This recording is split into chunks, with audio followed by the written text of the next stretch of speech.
Hello and welcome to my latest piece of analysis of, well, it's actually still the Poland versus South Africa test game that we looked at last week with the props. This time I'm looking at it from a game management perspective. So over the coming weeks, I will be looking at different positions on the field. This time I'm looking at the same bit of clip, unedited, but the whole thing, the big picture, if you like, and trying to put myself in the position of a coach who's trying to manage a game. Okay. Once again, I pay credit and due consideration to Bar TV Sports, who a long time ago kindly said we can use their footage as long as we acknowledge them. So here they are in the script on the screen, and that's their website where you can go and get any of their footage. So I'm going to share my screen with you. You will recognise this little bit there from the 10 that we talked about last week coming through the line. But what did happen was after that, they shifted the ball and scored in the corner. Now, game management comes down to the overall picture, how you're managing the flow of the game, the pressure of the game, what I call the temperature of the game. But what it also comes down to is some X's and O's. And I'm looking at the Polish defence here. I probably would like to see the fullback in the line at A defender at least, maybe B. There's a space there we've got to concern ourselves about. And then when I look across, when the tape rolls, when it rolls, 1, 2, 3, 4. They weren't actually short here. They should have pushed up and out. Instead, they've come, or a couple of them have come up and in. Basically, once you come up and in as a team, you've all got to come in, up and in. And the ball, smart play from the South African, loop right over the top. So when the Polish men are turning their hips in, it just goes right over the top and they can't turn round. So that's South Africa 10-6 up, kick to come. Okay. So South Africa 10-6 up, kick to come. If you ask me, South Africa are in control of this game. The last thing they need now is to put the ball down, complete a set, get it down the other end.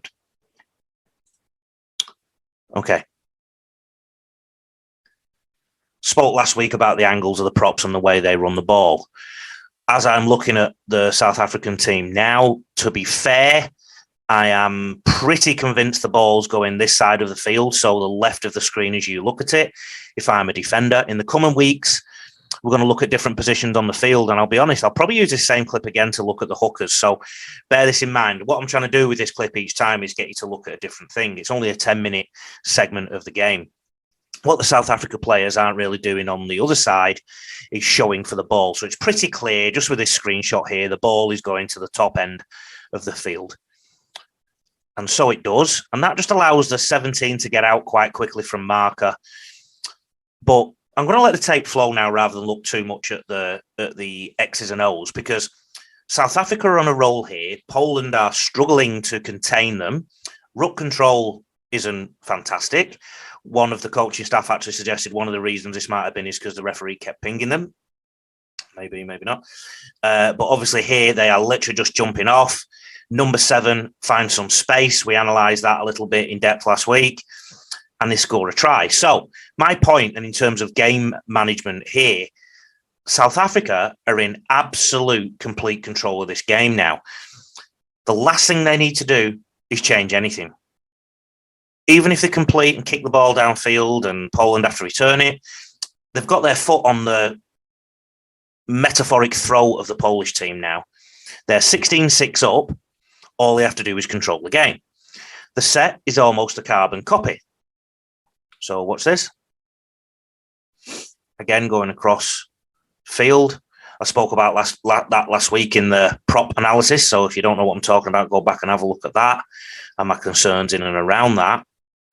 Again, the shape, all we can see is the top end, really. But Poland certainly controlling the ruck a little bit better now, so that suggests that the referee isn't concerning them too much. And they go back to the middle against South Africa just like they did last time. This time, though, the Polish defence is set up. So instead of really marching forward, they've got a set Polish defence in front of them. Now, I would argue this from South Africa was the wrong play. So they've moved the Polish defence back down this end. I would actually throw something back at them, top end, or throw something more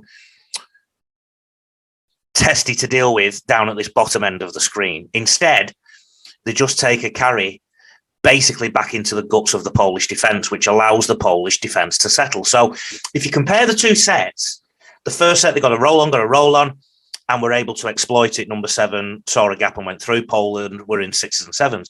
This time, Poland have dealt with it a little bit better, and their defence is set. And South Africa have actually gone into their shell a little bit, attacking-wise. So they've also thrown exactly the same thing at Poland. So there's less shock factor there. So Poland are ready for it. And this is the yin and yang of a game. This happens all the time. A very slow play of the ball. There's claims of a penalty. And now, in terms of game management, this is the key part of the game. There's no kick protection for our kicker. He's got plenty of time, though, but there is the wind. If you heard me mention it at all last week, there is wind in this game, so the wind is significantly going in the other direction, right? Sorry, the direction he's going to kick. The chasers, in theory, could be a little bit offside depending on the nature of the kick. They could start offside and then wait 10 metres, but we'll see what the intention is of the kick. But he's actually got loads of time here. In theory, he could have ran the ball as well, but he's premeditated it, and the kick has ended up halfway over Brisbane. So, in the terms of game management, South Africa have had their foot on the metaphorical throat of Poland.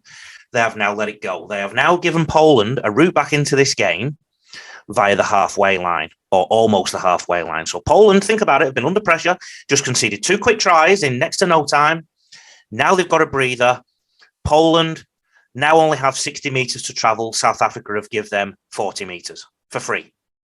This is game management, or if you like, not the best game management at all. So we have Poland with a free 40 metres, only 60 metres to travel. So Poland now have a chance to build their own pressure in the game. So we'll now look at the Polish game management. So we all accept that South Africa hopefully have let Poland off the hook somewhat. Let's see what Poland come back with. Okay. Great carry there from Norbert, number 12. Bear in mind, I used to be the Polish coach, so a lot of these boys I know and care for deeply. To be honest, if I just pause the tape there. So with 1 poor kick and 2 defensive rucks, South Africa are now on the back foot and in their own 40. Also, I don't think their ruck control is fantastic so far. So the chances are this is going to be quite a good set for Poland. Also, if I look at the defensive line of South Africa, 1, 2, 3, 4 people on the far side of the field. So this line at Southport there is basically halfway across the field. So their defensive split is off. So what was clear to me was that South Africa needed to be moved around in defence. So with 1 poor kick and 2 poor rucks, they have completely turned around the game. Look at the defender jumping out. That's because of the poor split.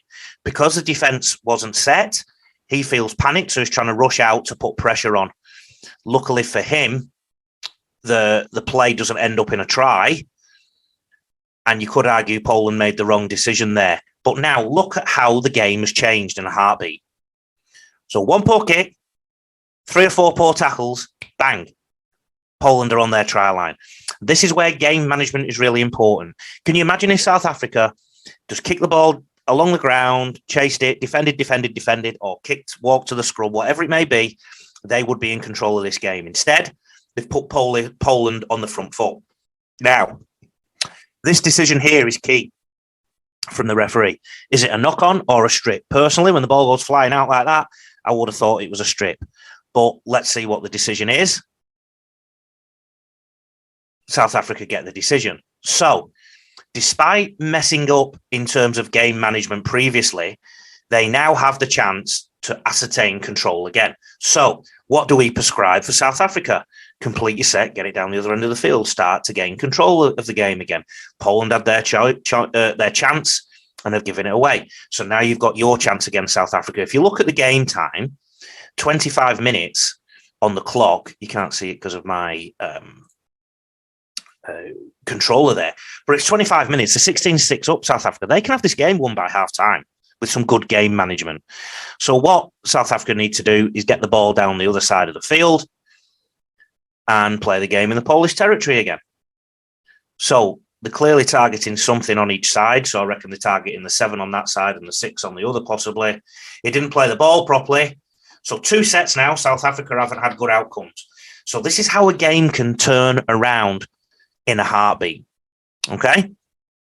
So hopefully you've just seen there that with just individual decisions, so a South African player's not deciding to escort or protect the kicker, if you like. So we spoke in the previous video about the role the middlemen play off the ball.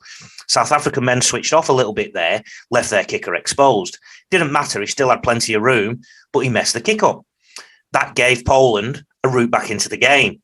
Poland had their route and then messed it up. They got an easy march down the field. So if you ask me, Poland could have won this game too if they managed the game well, but they didn't. So it was a tangle of 2 teams that weren't managing the game well all the time. And this is what happens sometimes at these levels of football. It happens in the NRL. It happens at the Super League. If one team just controls the whole thing and doesn't let go, the chances are they'll be well ahead at halftime and then the game is won, right? That is the key thing. Once you're in control of a game, you can't let it go. Once you've got your metaphorical foot on the throat of the opponent, keep completing your sets, kick the ball downfield, get field position, kick chase, don't give away silly penalties. That's basically the way to go to keep yourself in any game or keep yourself in control of any game. Now, just with that little excerpt there, I didn't even use the whole 10 minutes. Basically, Poland got themselves back into the game, not by getting themselves back into the game, by South Africa letting them into the game. There was periods in that game where I thought Poland could win quite easily, but there were more periods in the game I thought South Africa could win quite easily. I think if South Africa would have got the game management bit a lot better, they would have won by a lot more. Poland, if they got their game management better, could have won the game. That's basically the way I assessed it. Keep an eye out for the hooking position, probably using exactly that same clip. Take care.